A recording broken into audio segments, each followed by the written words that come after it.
ایک زمانے میں ایک مسلمان بادشاہ تھا جس کا نام سلطان علاؤالدین تھا۔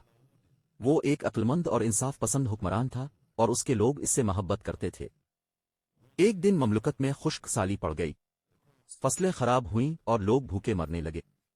سلطان علاؤالدین جانتا تھا کہ اسے اپنے لوگوں کی مدد کے لیے کچھ کرنا ہے، اس لیے اس نے اپنے مشیروں کی میٹنگ بلائی۔ سلطان نے کہا کہ ہمیں بادشاہی میں بارش لانے کا راستہ تلاش کرنا چاہیے، اگر ہم ایسا نہیں کرتے تو لوگ مر جائیں گے۔ مشیروں نے کافی دیر تک اس معاملے پر بات کی، لیکن وہ کوئی حل نہیں نکال سکے۔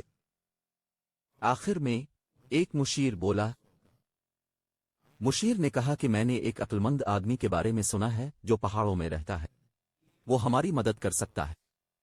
سلطان نے ایک وفد کو پہاڑوں پر بھیجنے پر رضامندی ظاہر کی تاکہ دانشمند سے مشورہ لیا جائے۔ وفد نے کئی دنوں تک سفر کیا اور آخر کار وہ اس حکیم کے غار میں پہنچ گئے۔